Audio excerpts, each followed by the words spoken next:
Well, good afternoon, listeners. Thank you so much for listening to Lament of Hope podcast, and thank you for your continued support. And just, it's always incredible to get to speak to so many different people.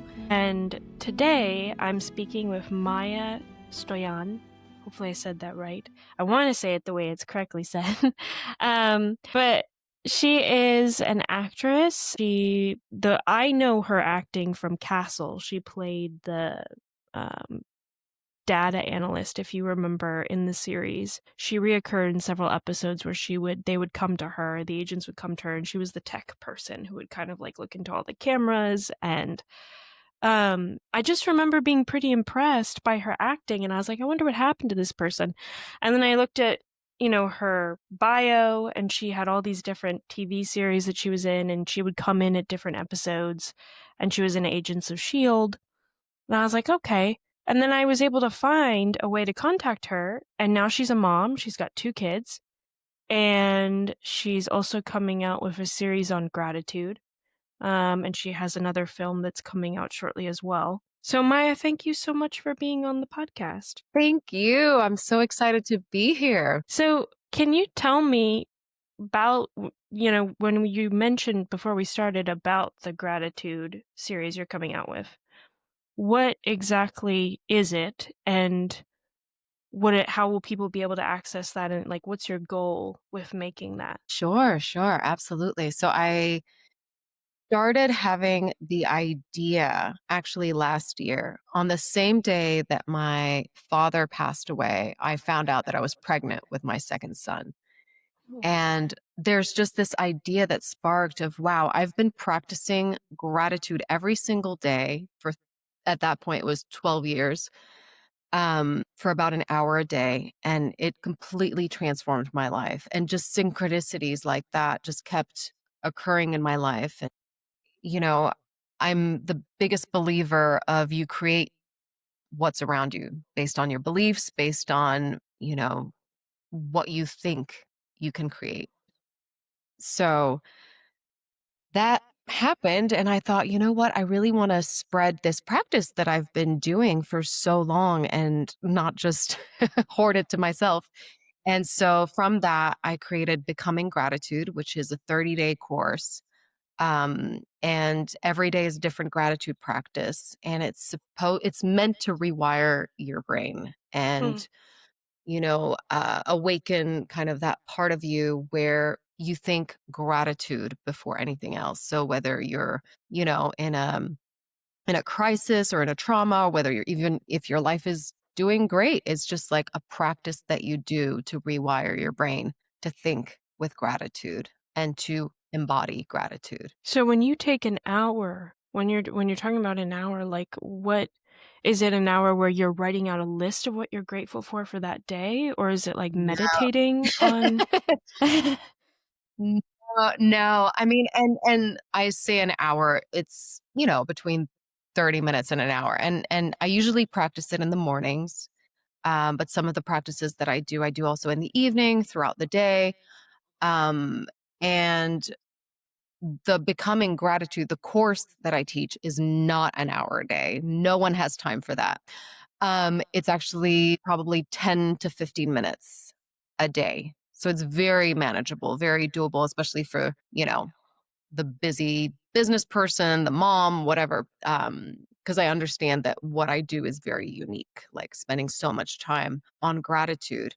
Um, and honestly, the reason why I've kept it going and been so consistent with it, I believe, is through growing up, I had severe OCD. And so, I had certain rituals that I would do. Um, and this, you know, I want to say disease that I had, I turned it into my superpower. And so instead of doing rituals that serve no purpose, now I'm creating something with a lot of purpose and something that's life changing, and turned it into almost, I want to say a superpower, Hmm. something positive. So, and to answer your question, no, I don't just write down things that I'm grateful for all day long. That's part of it. I want to say, like, a lot of times I write a list of, up to 10 things, sometimes more, that I'm grateful for. I go into the why I'm grateful for it. And then the other Hmm. practices, I go through different areas of my life, whether it's relationship, health, success, money, turning even negative situations that I might be in into um, a place of peace. I don't even want to say gratitude because I'm also not about toxic positivity and having, that's the main thing that I teach is you don't have to be grateful through trauma, through loss, because sometimes that's impossible, right? Hmm. But there's a way that gratitude flows where it can walk side by side with trauma, with grief. Yeah. Do you, what do you think has been for you some of the hardest things to, even if not gratitude, like you said, come to peace with? Because I have talked to several people, some of whom have come to peace with some really difficult things in a good way, a healthy way. But then for other people, it's very much like, I just don't think about it anymore. I don't talk about it. And that's kind of how I've, handle it. And it's not so much that they've worked through it. It's more of just, it's something so painful that to touch it would just take way too much time to work through. Um, Mm. and I can understand that because, there's been things in my life that took years to just touch on because I didn't want to. So for you, is there anything in particular that you have found took a long time or was really hard for you to come to peace with? Yes. Yes. I mean, absolutely. And a lot of things actually shifted through my gratitude practice. I mean, before I was practicing gratitude, my life was nowhere close to where I wanted it to be. I mean, I had, a terrible relationship with alcohol, a very complex relationship with my father.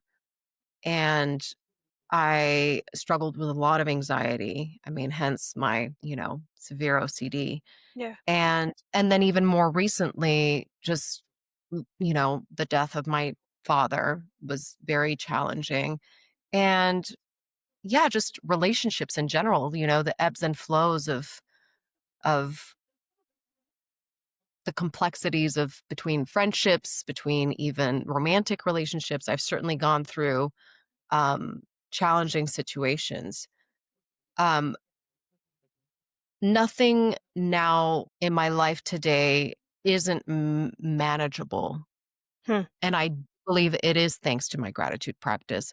But I think I've done so much healing, and not just through gratitude, but I think I've done so much work on managing those issues. I'm not one to not talk about it and just to bury things. That's just not me. That's just not who I am. I actually like to get in the weeds and face my fears, face my sadness, face my feelings. And I think everyone has their way of coping, but I do find that the more we bury things, the more they come out, perhaps even later on in life, or come out in ways that I've noticed come for me, they come sometimes as resentment or Hmm. feelings of um, they come out in perhaps me having more OCD than usual. So I just find it's always healthier for me to just really have it be expressed and not buried and not have this again. Well, I must say I'm grateful for, because that that's also not authentic and real. Do you focus maybe on how it's grown you more? Is that where the gratitude aspect comes in, as opposed to the event itself or the person? Yeah, I think gratitude definitely leads to growth. I mean, even as an example of grief, right? There's sometimes this weight that you carry even in your body that's so heavy. And in that moment of feeling depressed or anxious or just in trauma, I think it is almost impossible to feel grateful, but feeling all the feelings, feeling all that sadness, feeling all that grief, then leads to us having the door a little bit more open for what's to come. And then, I love your lament of hope because it's sort of like, grief through hope. Yeah, it's all of a sudden it you look in hindsight and think, wow, through that grief, I created this digital course that now has, I think I'm at 97 people inside of it. Or I look back and I think, wow, this one friend of mine was truly there for me during that time when I was really at one of the worst places in my life and just held space for me. And I can look back on that and think like, wow, our friendship has really grown through that. So it's Hmm. not even like grateful for, as you said, the person itself, or because I am like, I look back now and I have such a beautiful connection with my dad now. Um, now that he's on the other side. Um, and there is a lot more gratitude for him, but it doesn't have to look a certain way, you know? Yeah. So I guess what I'm trying to s Has because you're in the entertainment industry, is that particularly hard? Because, I mean, I know just not doing any acting or anything, I mean, it's hard to be grateful for just your typical job, but then if your job itself is a competitive job, make you wanna get out there, you audition, and then you're rejected, and then, for most of the actors I've talked to, they say they get more rejections than they do acceptances, and then they get that one acceptance that maybe skyrockets them. But then for a lot, I mean, it's more like they may be really great actors, but they're never gonna get to that, 0.1% that are just so famous that everyone knows their name. Do you have that? Is it even harder to have gratitude when you're an actor and, like, working in the That's a entertainment industry? great that's such a great, great question. I mean, booking a job in this industry as an actor is a miracle, It really is. I even look back and I look at, I believe I've worked a lot as an actor, um, considering just how rare it is to book a job. And I feel incredibly blessed. And also, yes, we will go through, I believe we're one of the industries with the most rejection, And is that easy? No, it's incredibly hard and it's incredibly tough to continue to believe that miracles do happen and then, the next job does come along somehow. And not for all, it's not for everyone to go through rejection after rejection and to keep believing, to keep loving it. But I think that's where, for me, I love it so much. I would love to act for the rest of my life, And I think letting go of the timing of when things should happen for us is really key because I do believe I will work again as an actor. Do I know when that job is coming? No. Can I let go of that and in the meantime enjoy all the auditions that I get to go on? Enjoy, the acting classes that I do or the workshops. And continue to act in other ways other than relinquishing all of my control to the industry of like, when am I going to get chosen? Do you Is there, like, a particular, um time when you were able to go, "Okay, I'm gonna relinquish control of this," because I would think when you'd start out, you wouldn't know necessarily how long it would take. So is there, like, a particular time when you were like, "Okay, I'm gonna have to think differently about this if I'm gonna keep doing it?" Think it's a constant needing to remind oneself to let go and to surrender. I don't think I'm at a place even now where I don't have moments where I'm like fully disappointed that I Huh. didn't get the job that I really wanted, really desired, and thought I was close to. Sometimes it's even harder when you're on a veil or pinned for a job and you just get all your hopes up and you believe so deeply that this is your role and then you're let go off of it and dealing with that disappointment you have to constantly, I believe, let go and surrender of like what is meant for me will not pass me by, Yeah. so yeah, I don't think I'm at a place where I'm constantly in surrender, and there's moments where I deal with grief of what I thought was mine and didn't get, and that's okay. I'm okay with that. I'm okay with that disappointment at times, and yeah, sometimes I'm really sad, sometimes I'm angry, and I don't shower it with gratitude. You know, I'm not there just covering all the feelings, but I do feel in hindsight like, "Ooh, I'm so thankful that right now in this moment, I've had so much time for my family." You Yeah. know? Well, So much time, yeah, for just other things other than acting as well. I was talking to another actress a couple months ago, and she was telling me that she just turned 40 or was going into her 40s. And she said that she was now every time she would audition for something, it was like the only offers she would get were for like the nice aunt next door or like the um older mom who's like kids go off to college and she has like the cameo role, for 5 minutes. And she was saying like she has so much talent and she has so much desire, Mm. but because she's not 20 anymore and now she has wrinkles and now she has kids, you know, the acting Just industry isn't very kind to her in that sense. Not in like a targeted way, but just the fact that she's older, they're like, we're not going to give you any more of these really interesting roles. And so she said, I've just started making my own movies because I don't want to be that character. No, I want to be able to diversify myself more. Um, oh, and it's been hard for her, she was saying, as a mom, because she loves her kids, she wants to be involved, but, like, the acting industry also isn't really kind in allowing for that balance of time, and so it's been hard for her. And so I was wondering, for you, is, like, that a similar experience for you, or are you finding not at all. that No, okay. Couldn't disagree more. I find that the older I get, the more interesting the roles get. Hmm, Um, I have found that I get to play a lot more powerful roles, a lot more emotionally complex roles.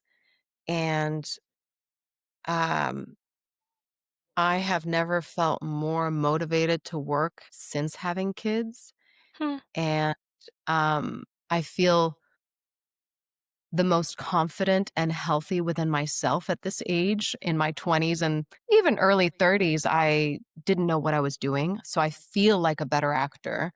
Um, but yeah, no, I love aging, and I love that right now, at least, what I'm seeing and what's coming in front of me is just women coming up in the industry as more powerful than ever.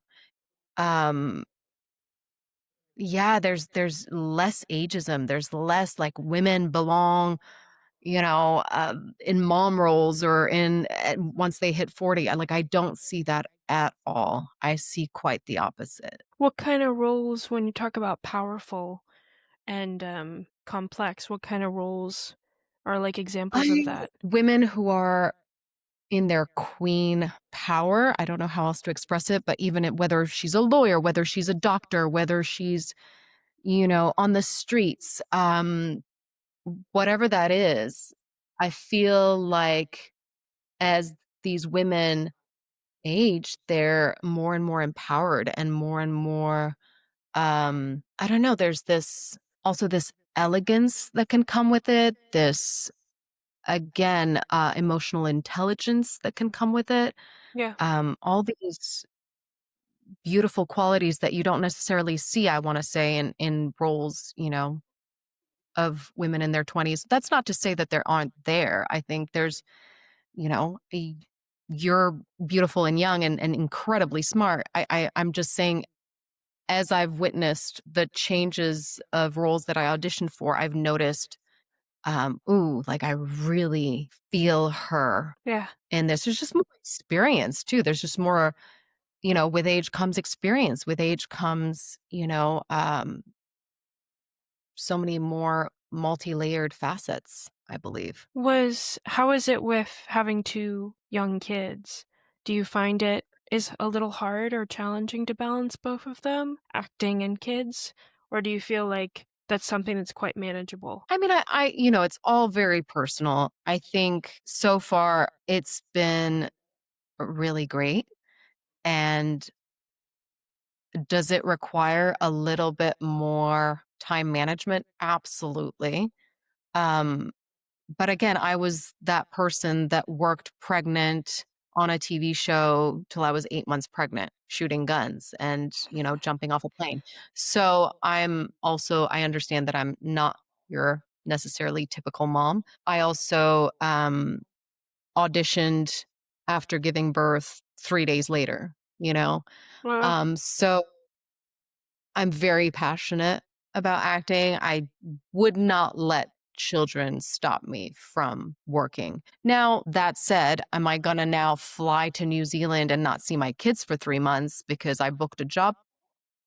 No. Like, I love my kids. I want to be with them while they're so little. But are there jobs that shoot in LA or even somewhere in the States and I could, bring them either with me, or luckily I have a partner that's incredibly supportive. Like, I would make it work. That's the yeah. bottom line. As my kids are safe, I would make it work so that I can work. Where did your love of acting come from? Have you wanted to do that since you were a kid? I think so. I believe I've always wanted to act. I think it took me a while to admit that that's what I wanted to do. Just because, I come from a small town in Switzerland, Geneva, Versoix, and there's no acting over there, you know? So, uh, luckily, I had a golf scholarship. I was a golfer and was able to come to the States. And then that dream just kept getting closer and closer. And again, just coming to California, I feel like I've lived my dream, like being recurring on 2 TV shows and 3 TV shows, and been on really successful shows. Like, I don't think I ever expected or imagined that I would be able to do it. So, yeah, I'm incredibly grateful. I didn't know you were a golfer. That's really cool. Thank you. Yeah, it's You still something. play golf? I do. I love it. I love it. I love it. And I'm so grateful to my dad for introducing me and my family to golf, because um, it is something that is just brings me so much joy and peace. And I want to play more. But again, time management, a lot going on. What do you like about golf? Because I have always found it so slow. I love the fact that it's slow. I love the fact that you're alone against yourself. I love that Hmm. that once you become a good player, it's such a mental sport. You have to stay so present and self-aware, and that presence just keeps you so grounded. The fact that you're outdoor, I mean, there's just something so peaceful to it. And there's no better feeling than just playing a good game of golf. Man, I'm gonna have to, yeah. I mean, my best Golf's a experience has sport. been I need to maybe give it Sorry, a few more times. yeah, you said your best experience was? Sorry. Uh, Mini golf. Mini golf. Mini golf, super fun. Super fun. I feel like mini golf is actually probably more fun, quote unquote, than actual golf. I think golf can be fun, but golf is more, it can be very challenging. And I just love the way it duplicates life in general. Like when people say golf is life, just because again, you have to really let go of the past. You have to let go of your last shot. Like if that was messy, it's a full game of surrender. Hmm. Man, I didn't know. Look at you. You feel so philosophical about golf. Yeah, I mean, again, not for everyone, but I really do love it. What, it's interesting because you are very, it seems anyway, in talking to you, you are very present and you do try to focus on the present and kind of grasping the moment. But you mentioned earlier with OCD and anxiety, and I can only imagine that must be very hard because usually if you're anxious, you don't like silence or times of stillness because you feel so angsty. And so usually busyness helps with the angst, but it actually has a negative effect of making the angst worse, but you don't think that, so you just keep doing it. Did Mm, you, like, how did that work out with the anxiety that you came to this place of you can actually enjoy stillness as opposed to it being difficult? Mm, good question. You know, I actually love stillness, and I work through my anxiety with stillness. It's probably when I'm most busy and try to avoid it that the anxiety gets worse. And so meditation has a huge part in my life. Breath work, I take very seriously and know that there's so much healing in it. And it's it's interesting because yes, the anxiety is talking and keeping us perhaps busy or stuck, or it has a whole life of its own when you're in it, when you have the anxiety, when you have the OCD. But it is in stillness, it is in breath, it is in golf that, and it is in presence that can all ease and dissipate. Do you still do, like, the breath work every day? Or Absolutely. yeah. I wouldn't say I'd be dishonest if I said that I did breath work every single day. But I certainly try to be mindful of my breath. And as far as like actual breath work, I have an app. And I try to, click on it at least once a week, twice a week. And similarly to meditation, like I know that whenever I do have time to meditate, I am such a better human for it. And what 'cause when people say meditation, it's obviously usually very personal to each person, so it's very different. But when you meditate, what is the goal that you're trying to get to? Is it a place where you aren't thinking about anything in particular, or is it more of you're focusing on sound? Like, what exactly, when you meditate, are you hoping by the end? Okay, I feel like that was good, like that was profitable. Yeah, good question. I do transcendental meditation, TM. That's the type of meditation that I learned when I was young. I was maybe 23 years old, 24 years old. And it's 20 minutes in the morning, 20 minutes in the afternoon. And that's the one where I've seen the most transformation. But again, I think with everything, consistency is key. And with that form of meditation, there's first of all, I don't really think you can fully control thinking, thoughts are going to come. So I'm not trying to not think of anything. In fact, I'm allowing my thoughts to come as they please and then reminding myself of, oh, my breath, I'm meditating. And that happens through a mantra that is given to us. That's at least TM. But I do all kinds of meditations. I do also a lot of visualization through my gratitude practices.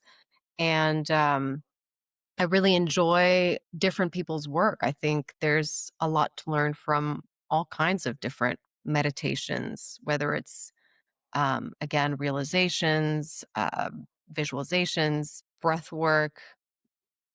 I think there's so much out there, but I do know that taking the time to sit still and breathe is huge Yeah. and has immense benefits. Did you start the when you started it in your early 20s, was it because it was a really intense time of anxiety for you? Or like how was that what started it? Mm, Yeah, I started through a friend of mine, and she was a huge inspiration for me because she lived a very kind of open and healthy spiritual life, and I wanted to learn more. And at the time of starting my meditation practice, I was in a pretty dark place, and I didn't have much or any practice whatsoever in terms of spirituality, in terms of groundedness.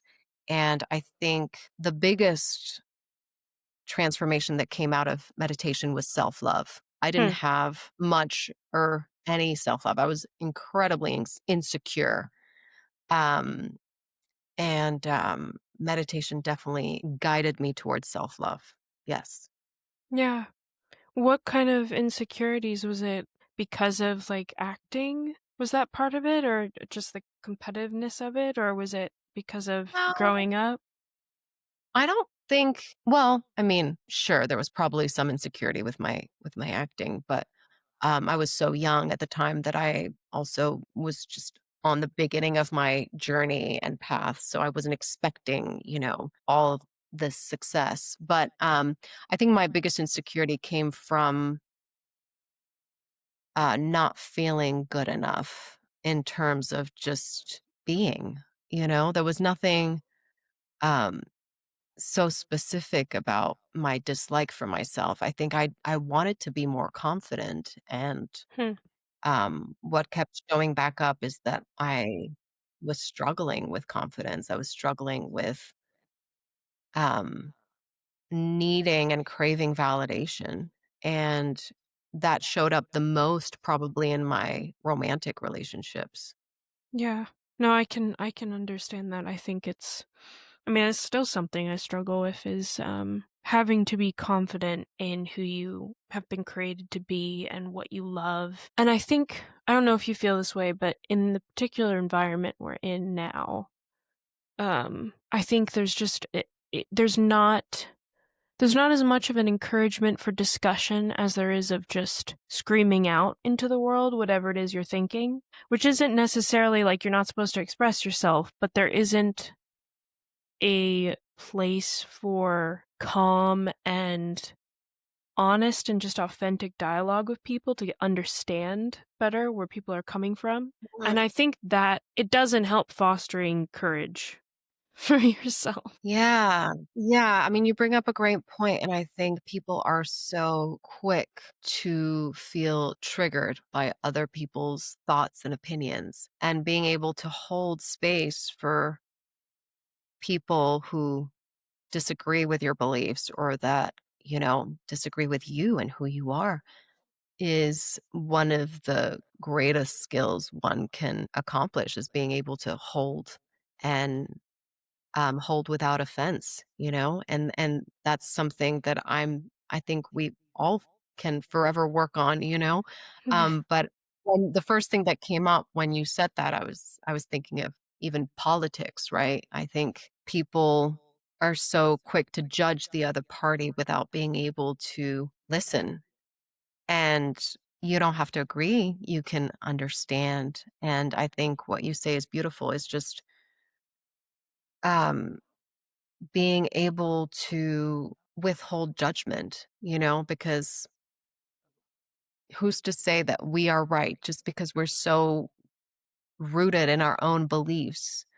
Um, like staying curious, I think that's, and you would know, being a journalist, like just staying curious and open, I I think think is Yeah, no, and I think the more you talk with people, it gives more understanding for people's backgrounds and why they believe what they believe, and I think it becomes less personal attack on you as it is more of, okay, I can understand where this person is coming from. I can understand why they think this way. And it becomes less of a personal, because I think we do take things very personally all the time, but I think a lot of it isn't personal. Um, yeah.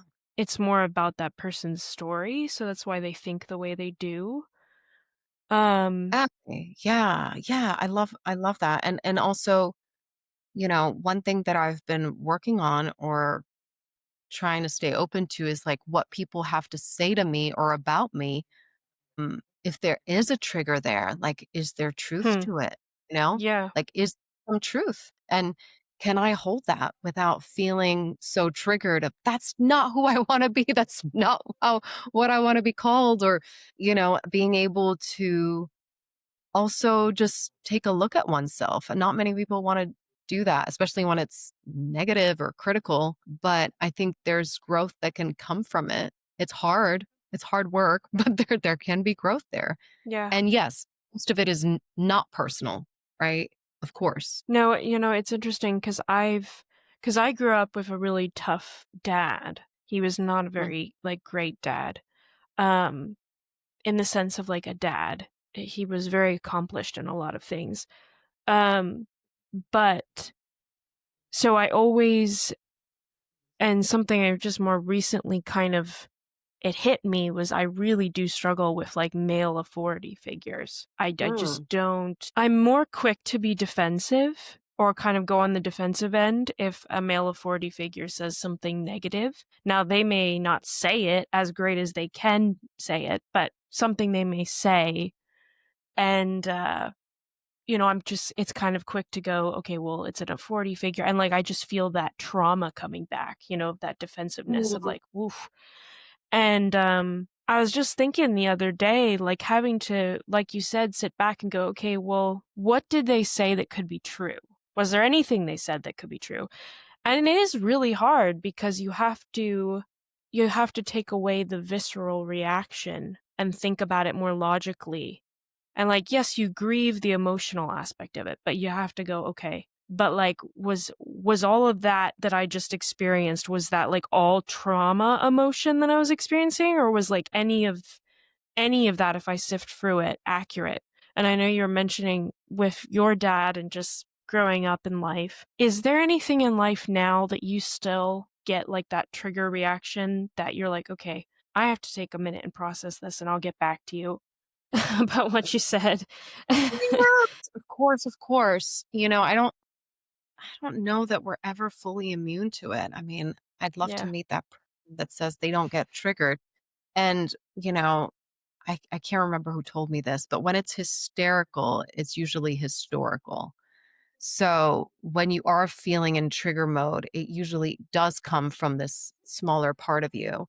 Um, but yeah, I mean, for sure, there are times when if I'm triggered in a way that makes me feel like I'm not good enough, for instance, or that I feel not appreciated, or validated for the work that I do, there are moments where I really have to hold. And I usually uh, am able to not lash out at the person. I usually take a step back, just take a beat, and I usually write it down, and often I write it down with anger, right? With trigger, with like I write it down, I let it sit there, and I tell myself, do not act on this for 24 hours. At Hmm. least do not act on it.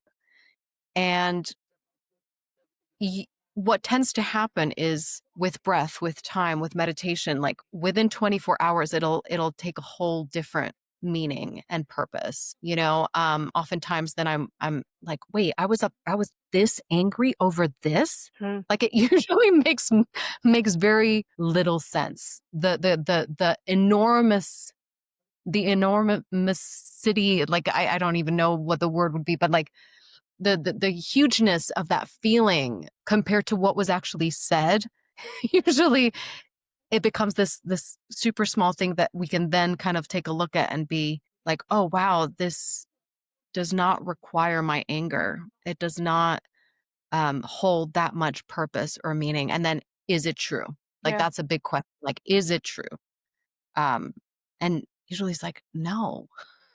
And sometimes yes, and sometimes like, yeah, I was being a little bit like that. Can I work on that? But Mm. Yeah. for the most part, then I'm like, oh no, I'm telling myself a story about what was said about me. It's not Hmm. actually what was. Does that make sense? I feel like I No, went on a that's huge. really good. Yeah. No, I think But that's true. Yeah, it is. Yeah, I mean, because when you're having your trauma reaction, you have a narrative in the past that's kind of rewriting what's going on presently. And then you kind of have yeah, to go back and go, okay, wait a minute. If I took out that part, was that exactly the same? And typically it yeah, isn't, like you said. But, being a mom, because you're going to have your kids, and maybe you've already experienced this, say nasty things to you. I remember as a kid, I was not always nice to my mom. Many times I was said very mean things to her because I was mad and wanted to do my own thing and selfish. And I would think, like, if you want to be loved, as all of us do, and you want affirmation, if these little people you brought into the world are like, you're terrible or whatever, because you say no, does that sure. make that happen for you? Because I think it would make it happen for me, honestly. I would That's a just be like, really, yeah, that's a really good question, and honestly, it depends with how you were brought up, right? I grew up with a lot of unconditional love from my mother. Um and similarly to you, I was not always kind to my mom. by any stretch of the imagination. There were times where I was very, mean, and also the way she held space and safety for me to express all of my emotions is something that I would Hmm. love to mirror.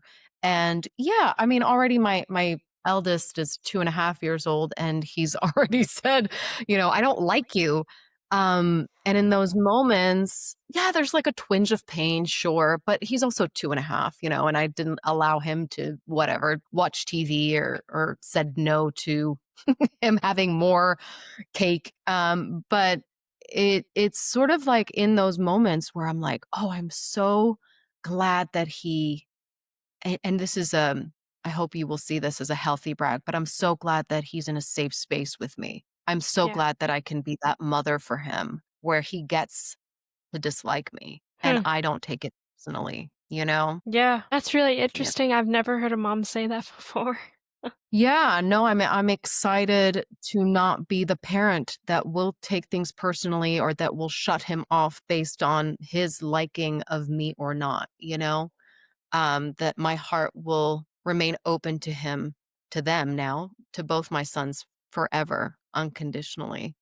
That is the mother that I want to be. Yeah. And do you is the acting as well?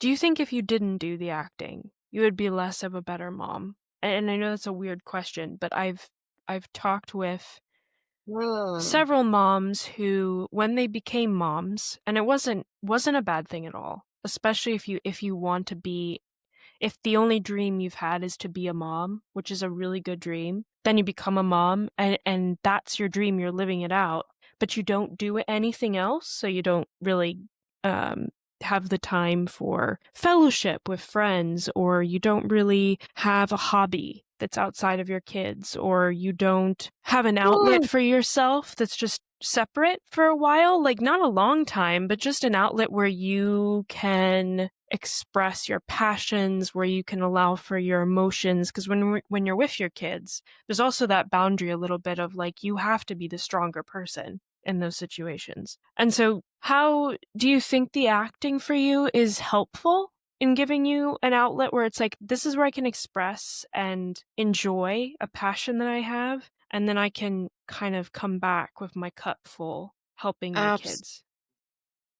Absolutely. I am a better mother through and through for being an actor, for being an entrepreneur and a creator and a storyteller. Absolutely. It is making me a better mom and it will continue to make me a better mom. The more I have passion for things that I do outside of my parenting, I believe it's also going to motivate my children and inspire them to see their mother thriving and doing things that she loves. And that's not to say or to take away from any stay at home parent. That is the toughest job in the world, in my opinion. Yeah. Being a stay at home parent is the hardest thing that I can imagine doing, and I've done it. I've done it for a certain period of time, and I do believe that when children are younger, they do need their parent. They do, especially their mother. I don't want to be sexist, but you know, we feed them through our bodies.